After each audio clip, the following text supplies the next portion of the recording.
Friends, स्वागत है channel पर। आज की इस वीडियो में हम लोग देखने वाले हैं बिहार पुलिस में इतिहास से बनने वाले महत्वपूर्ण प्रश्न। ये जो प्रैक्टिस सेट इतिहास का दूसरा है, इस चैनल पर पॉलिटी और ज्योग्राफी का प्रैक्टिस सेट अपलोड हो चुका है।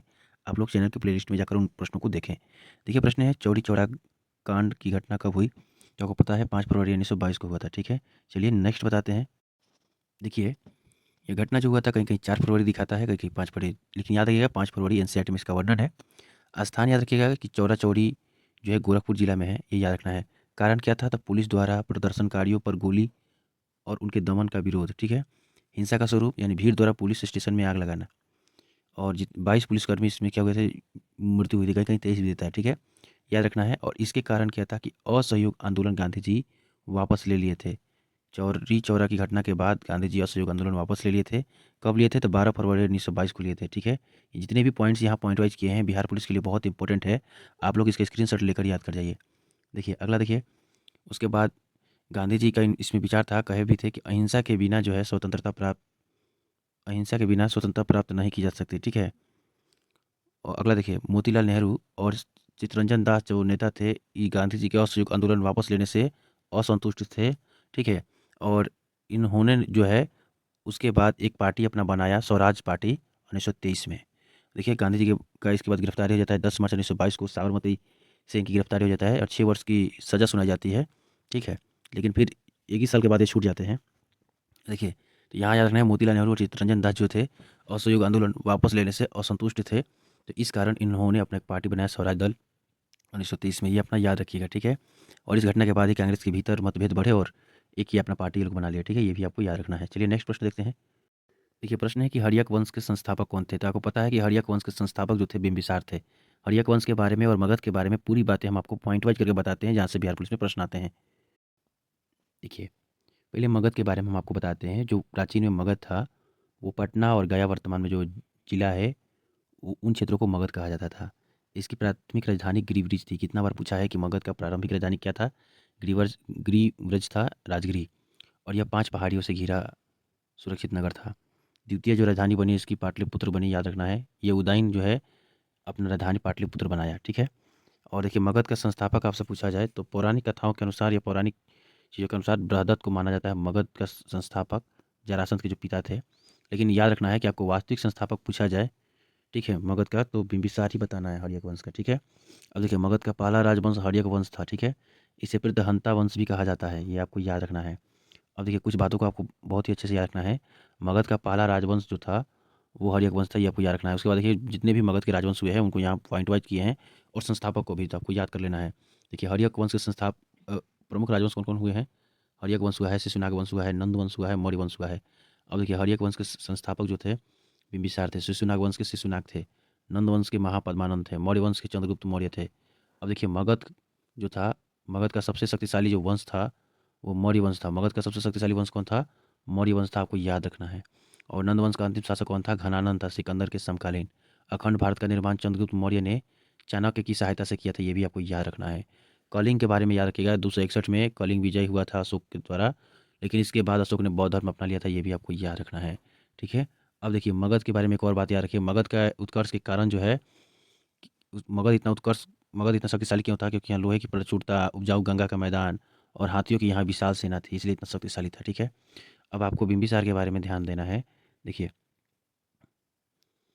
देखिए बिंबिसार के बारे में, तो बिंबिसार जो था ये हर्यक वंश का संस्थापक माना जाता है, वास्तविक संस्थापक इसी को ही माना जाता है।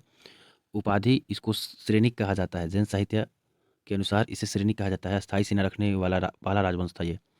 उसके बाद में इसकी राजधानी राजगिरी गिरिवृज थी। और ये जो साम्राज्य का विस्तार किया था, वैवाहिक संबंध के द्वारा किया था अपने साम्राज्य का विस्तार। शादी के माध्यम से जो है ये अपना साम्राज्य बढ़ाया था। चलिए एक एक करके हम आपको बताते हैं। अब देखिए प्रमुख इसका विवाह बताते हैं।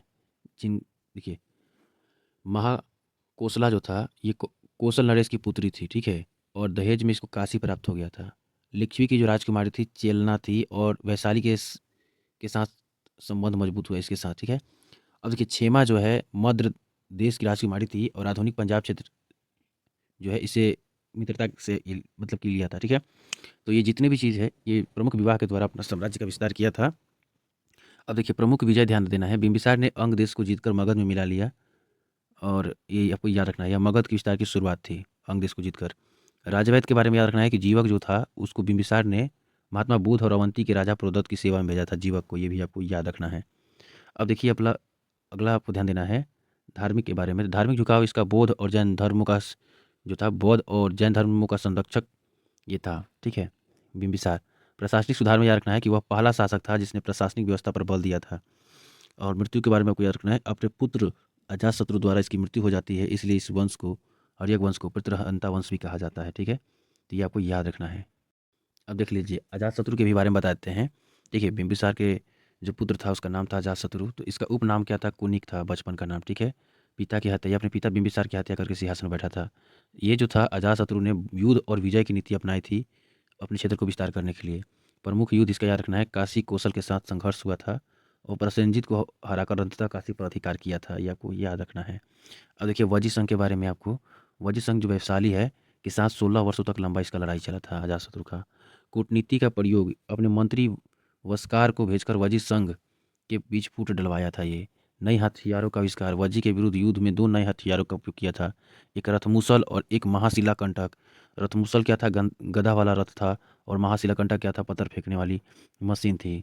अगला देखिए धार्मिक आयोजन के बारे में आपको ध्यान रखना है। इसके शासनकाल में बौद्ध धर्म, इसके शासनकाल में जो है बौद्ध संगति, प्रथम बौद्ध संगति 483 ईस्वी में राजगृह में हुआ था, और राजगृह के सप्तरनी गुफा में हुआ था, ठीक है। राजधानी की सुरक्षा याद रखना है कि वैशाली के पराक्रम के डर से राजगृह की किलेबंदी करवाया था, वैशाली के आक्रमण के डर से ये, ठीक है, राजगृह का किलेबंदी ये करवाया था, याद रखना है। अगला है बौद्ध धर्म के बारे में।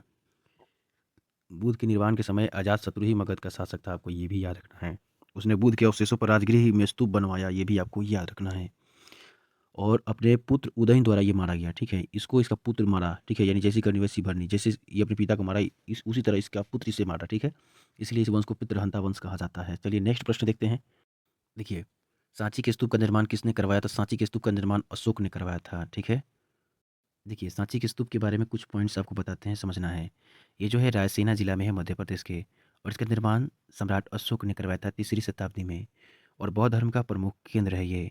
और इसका खोज 1818 में जनरल टेलर के द्वारा किया गया था, ये भी आपको याद रखना है। यूनेस्को की सूची में शामिल 1989 में हुआ था। और स्तूप की वास्तुकला आपको याद रखना है कि यह एक अर्धवृत्ताकार संरचना है जिसे अंड कहा जाता है, ये आपको याद रखना है, ठीक है। अब देखिए स्तूप के बारे में और कुछ पॉइंट्स आपको याद रखने हैं।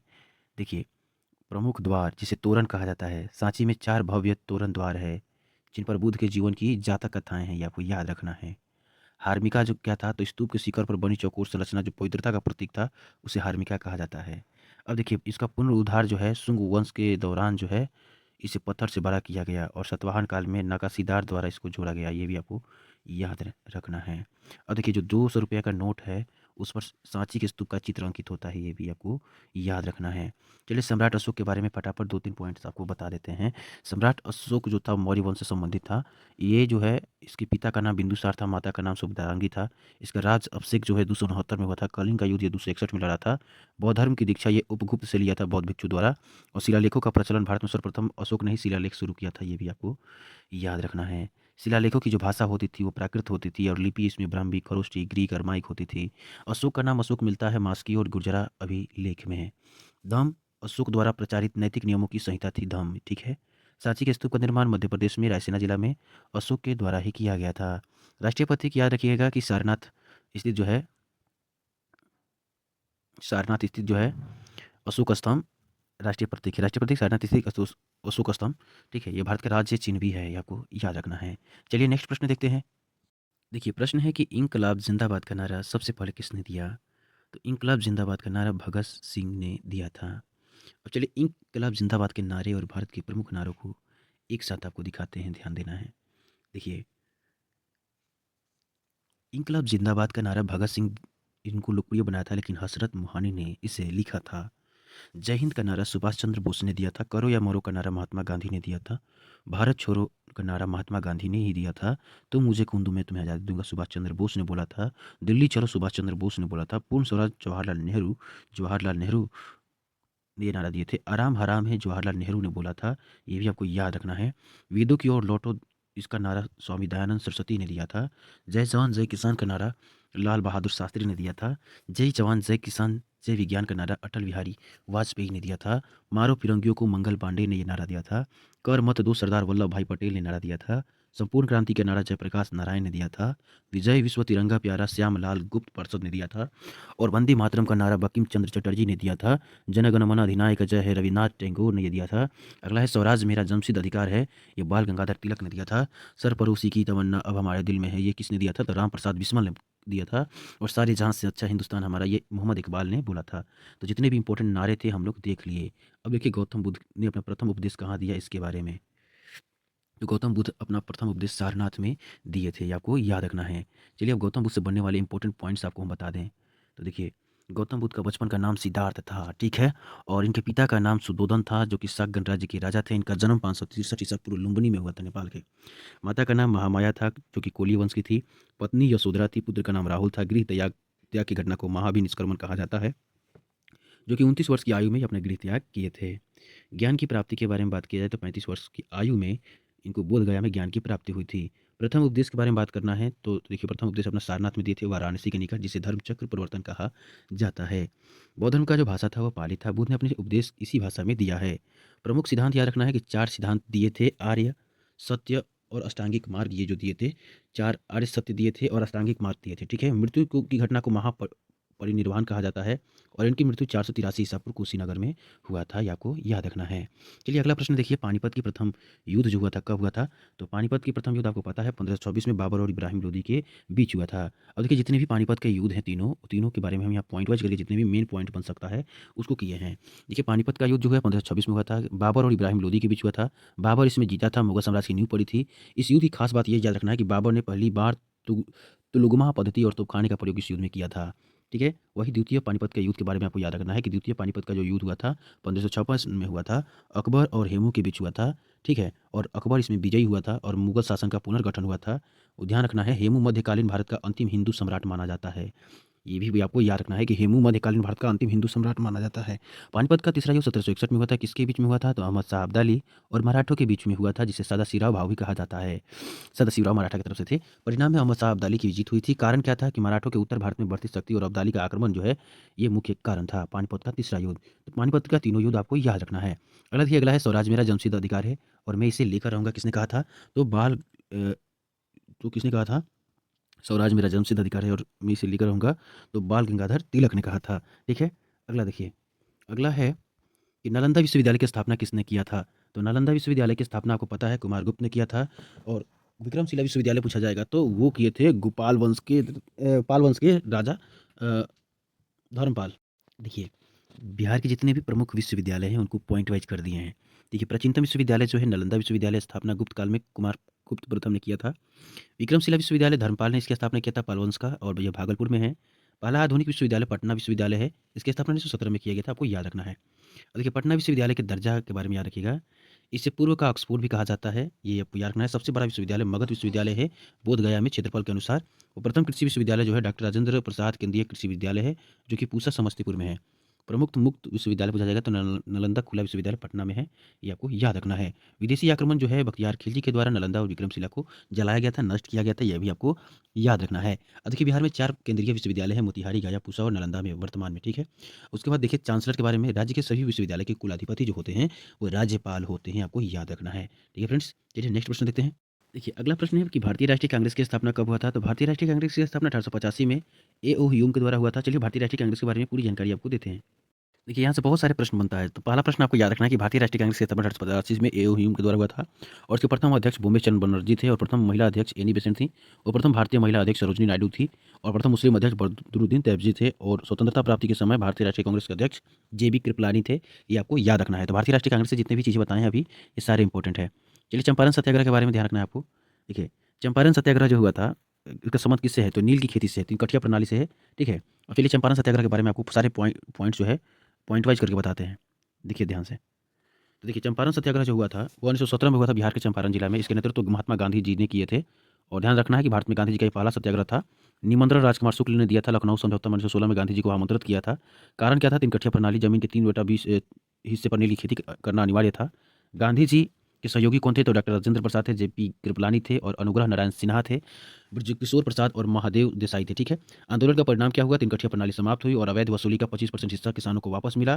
ध्यान देना है कि इस आंदोलन की सफलता के बाद रविन्द्रनाथ टैगोर ने गांधी जी को महात्मा की उपाधि धारण किया और चंपारण एग्रीगेशन एक्ट कब आया? बहुत इंपॉर्टेंट है ये, 4 मार्च 1918 को चंपारण एग्रीगेशन एक्ट आया था, ये भी आपको याद रखना है। तो आज के लिए इतना ही, मिलते हैं नेक्स्ट वीडियो।